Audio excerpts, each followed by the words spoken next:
You are tuned in to What Up Baltimore online radio.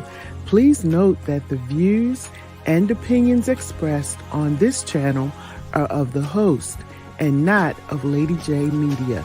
And don't forget to subscribe to our YouTube channel, What Up Baltimore TV. And if you really don't want to miss any of the shows, hit that notification bell and you'll get a message every time we come on.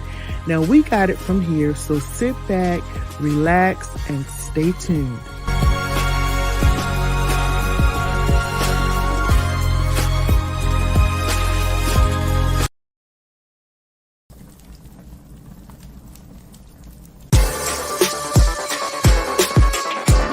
I know you do. I know you do, because that's what I do. I give you that kind of love that makes you come back. I'm your pusher, baby. I'm your pusher.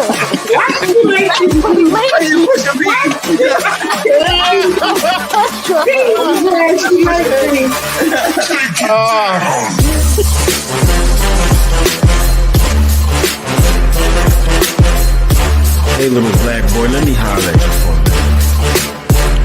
I was once in your place. You should respect what I say.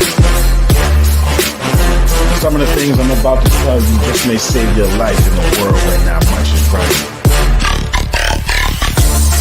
Little black boy, you're gonna see and experience all sorts of things, but don't let your mind be locked in the chains.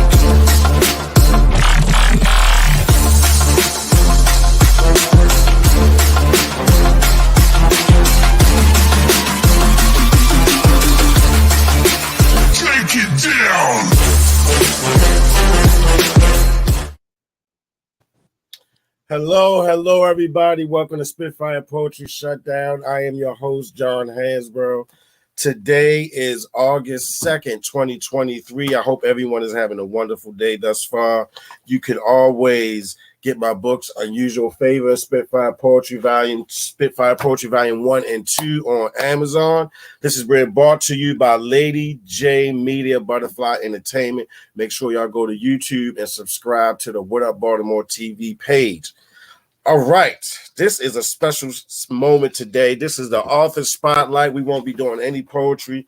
This is the author spotlight. I like to bring authors on and just basically on my platform. I like everyone that watches my shows knows I like to just promote any and everybody who's doing something positive in poetry and writing and spoken word. And tonight we have the pleasure of having the published author.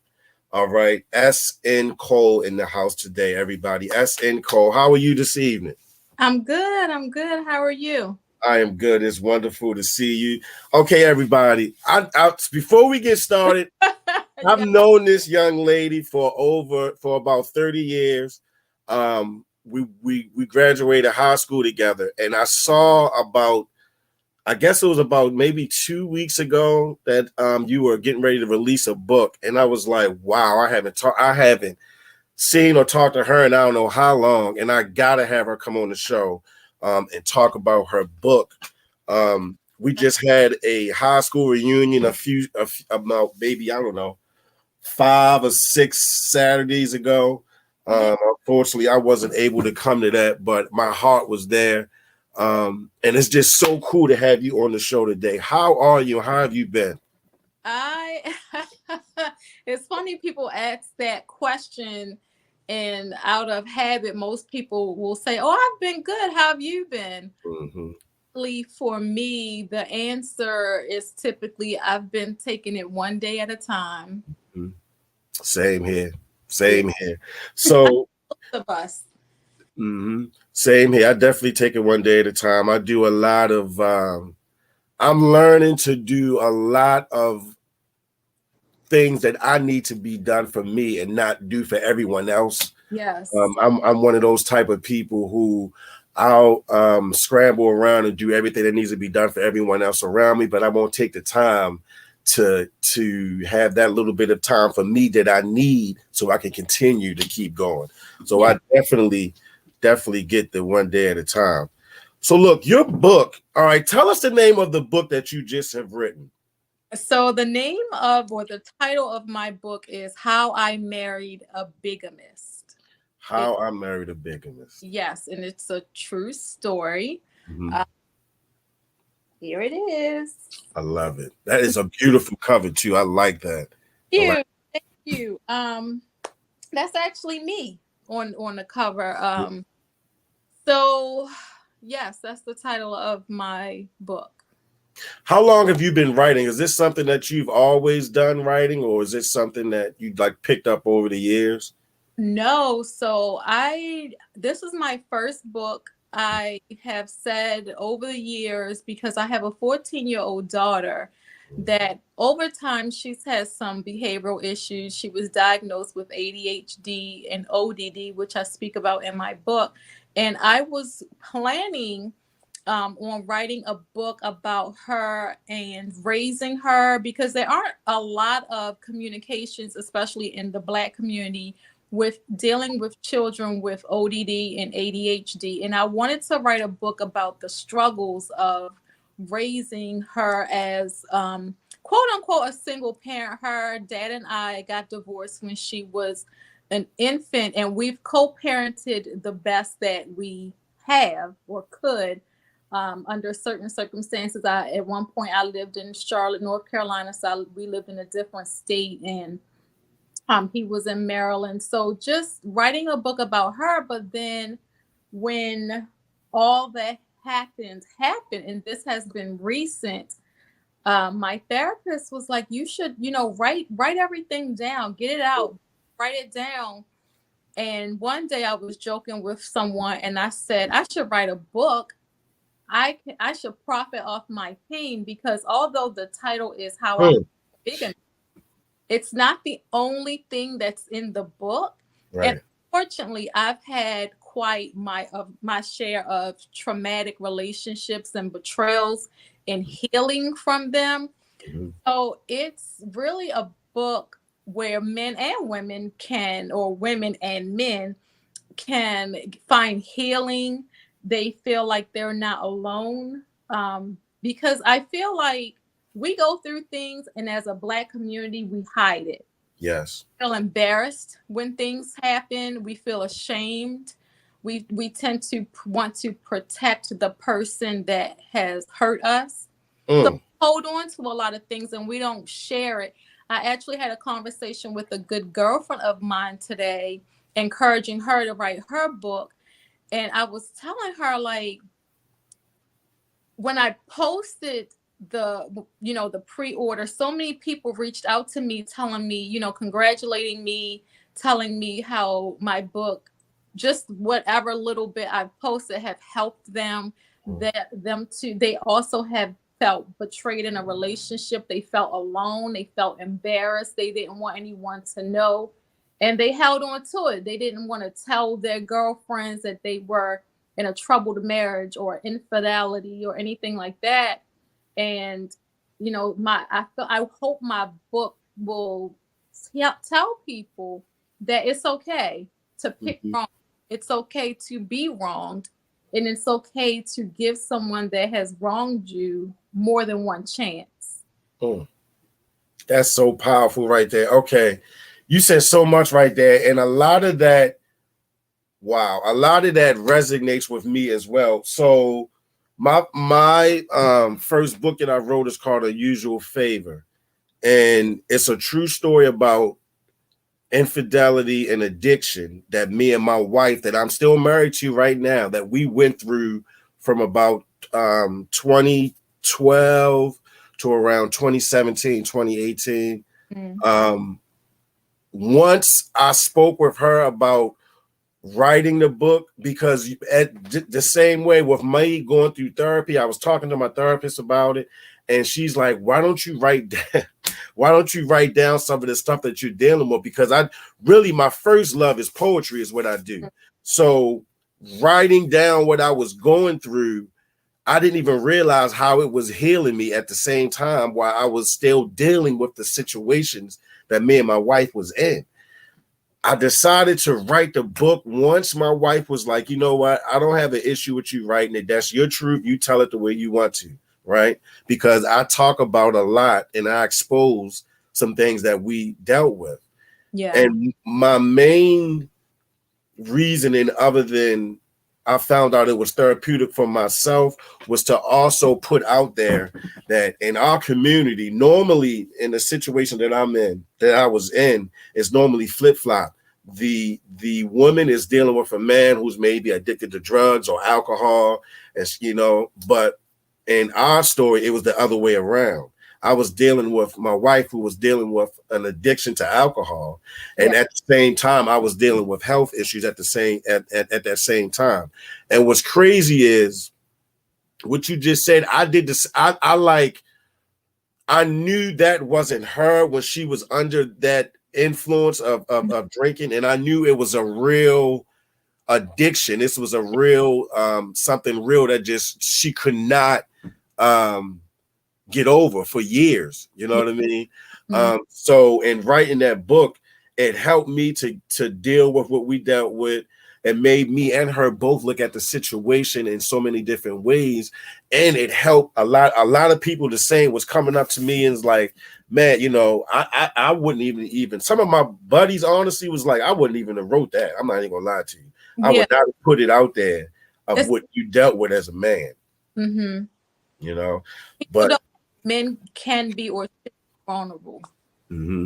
Especially in our community, that's an issue, I think, too. But my question is that therapeutic for you though? Did you find that writing and doing it help you to get through some of the things that you dealt with?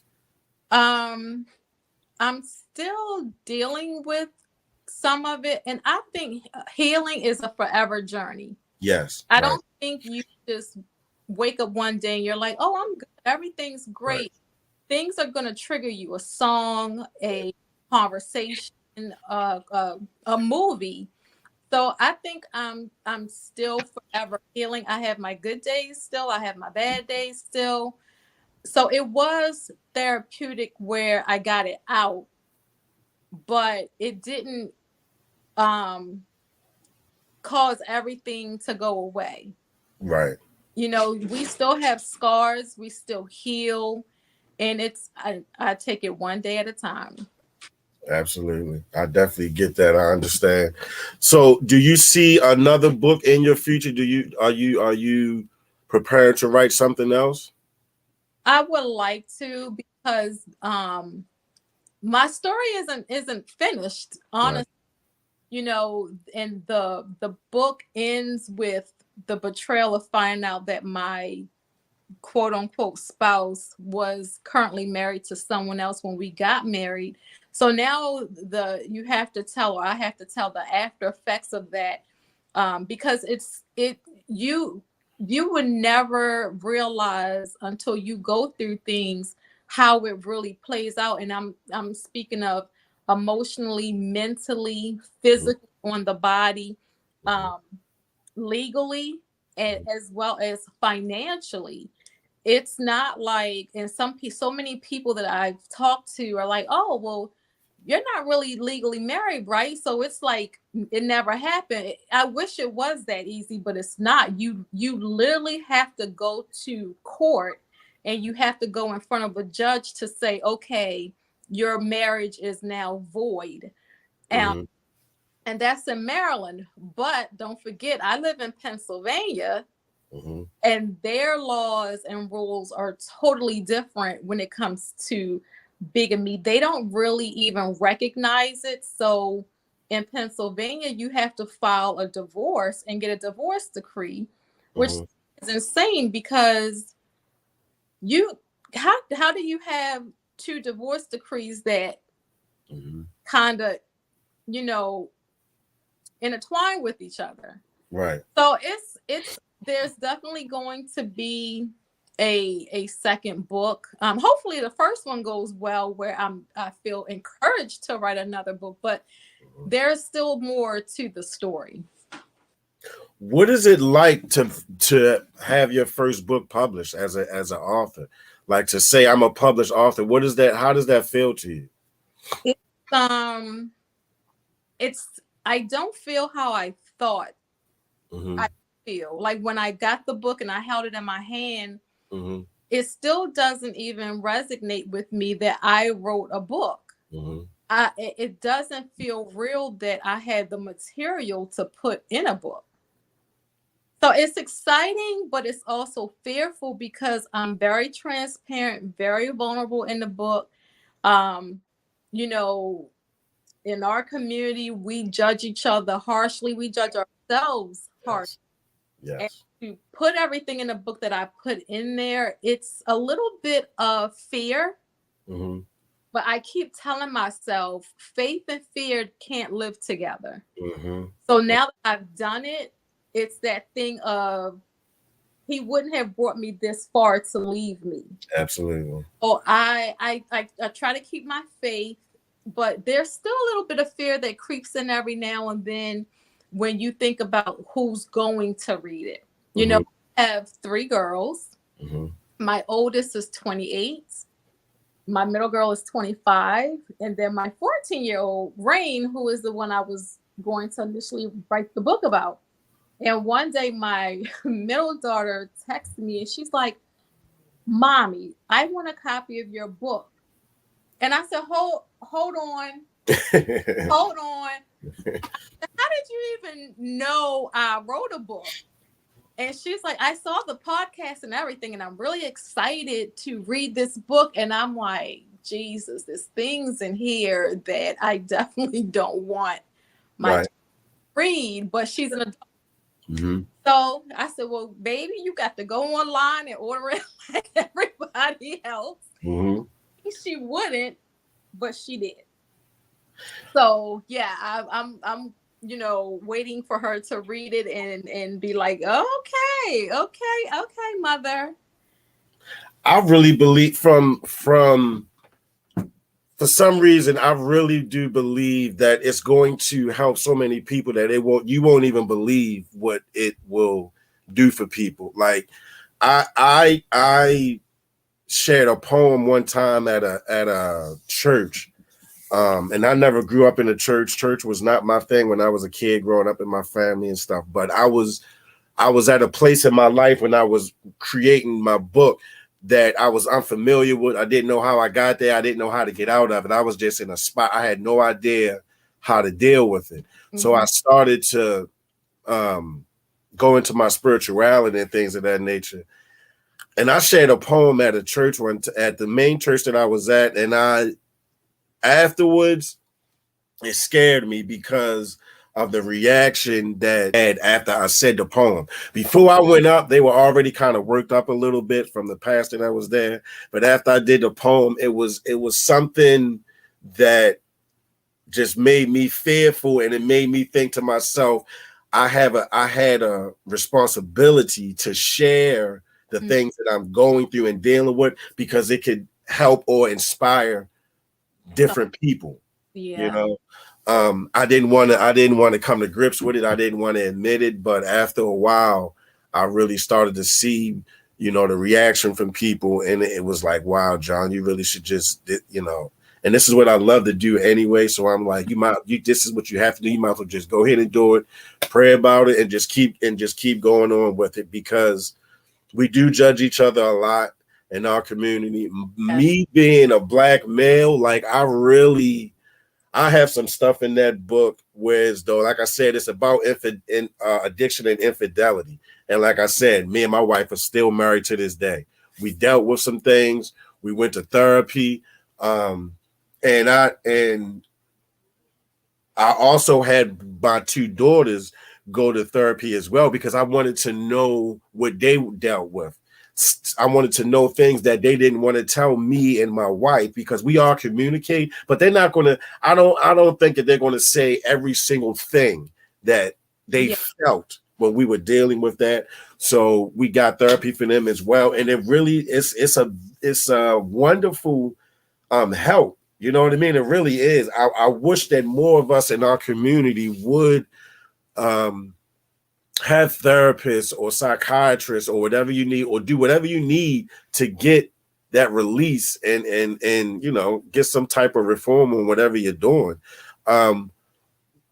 So in writing your next book, first of all, this process, talk to us about the process, because when I wrote my first one, it wasn't easy. I was lucky enough to find an editor that really was great with me, helping me. Talk about the process of writing it on this first book. The process, luckily for me, I have a very good girlfriend, Taisha Downer. She wrote, published, and actually did some independent work as far as film. So I called her and I said, well, I sent her a message and I said, hey, you still have your publishing company? And she's like, yeah, I still have. I said, okay. I said, well, I have a story that I want to share to help other people. And I told her everything from, this is my half marriage, but I've been married 2 previous times before this one. And I said, this is my first marriage, this is my second marriage, and then this is this one. And she was like, oh, you've had a lot going on for one person. Mm-hmm. And it's definitely a story worth being told. And I even said to her, like, well, how do I find a ghostwriter? Because again, I had never written anything, right. And this is not what I thought I would write if I was going to write something. Right. And she said, well, why would you get someone to write your story? Mm-hmm. No one's going to write it the way you would. I think you should start like, and she gave me, advice, opinions. She gave me like things to do, when to do it. She said, set a goal for yourself. When do you think you want to have it out by? Well, this is what you should do now because it may take a while. So it was easier for me having her. And I was so appreciative to her because sometimes we as women and Black women don't want to help someone else. Mm-hmm.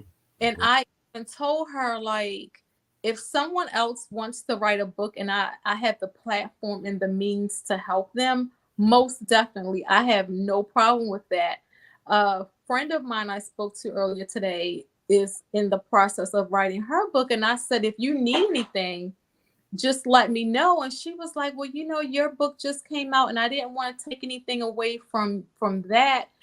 And I was like, you're not, because our stories are different. Mm-hmm. And even if they were the same, how you tell yours and how I tell mine and how we live them are going to be totally different. So don't worry about me. Mm-hmm. I'm here for you, mm-hmm. just like someone was there for me. Absolutely. Absolutely. I feel like whatever God has for each of us is for what that is for each of us. It doesn't matter what we're all doing. You know what I mean? I have a lot of friends who do poetry. They got poetry books out. I do open mics sometimes. They do open mics. And it's like, I don't feel any competition in any way. I just don't. I feel like it's a community. When I started doing poetry, I got so much love. I felt a lot of love from people. When I go to open mics, I walk in, and when I leave, I feel totally different than when I walked in there. When I come out, I feel, I'm like refreshed. I feel good. I got ideas running through my head. I may have got up and said a few poems myself because I was inspired by what someone else did. So I feel as though whatever we're doing and we love what we're doing, God has a lane for all of us. There's no such thing as, I don't want to step on this person's toes, because we're all have a story to tell. We really do. Yes. And I think everyone to tell their story. Yeah. Yeah. It's been absolutely wonderful talking to you. It really is. You look absolutely amazing after. Wow. Stress pound. So I'm sitting here fidgeting like, oh my God, holding your stomach, put your shoulders. Yeah. You still funny too. Oh my God. Wait, it's different when you're over 45. And I'm not even going to tell everybody what we're approaching, but tell me about it, right? My children tease me all the time. I'm like, whatever. So tell us how we can get your book. So you can get my book by ordering it from my website. It's www.thecreativebaldgirltraditionalspelling.com. So www.thecreativebaldgirl.com. Absolutely. So look, if you have like a flyer or anything, please send it to me. I love sharing everybody's material. I like to use my platform to help others. I believe that's why I'm doing this. So any information that you have, please send it over to me. I'll be happy to share it on all my social media sites. It's been absolutely wonderful talking to you and seeing you. Absolutely, absolutely. Tell us again one more time that website so we don't forget that. Yes, it's www.thecreativeboldgirl.com. All right. That is how I married a bigger. I love it. Pre-order the book. You even get this cute little tote bag. All right. Yes. I love it. I love it. I love it. It's been absolutely wonderful talking to you. I definitely have to stay in touch with you. All right. Yes, definitely. Absolutely. So, all high school alum, we stick together. Absolutely. Class. I ain't even gonna say what class we're from, right?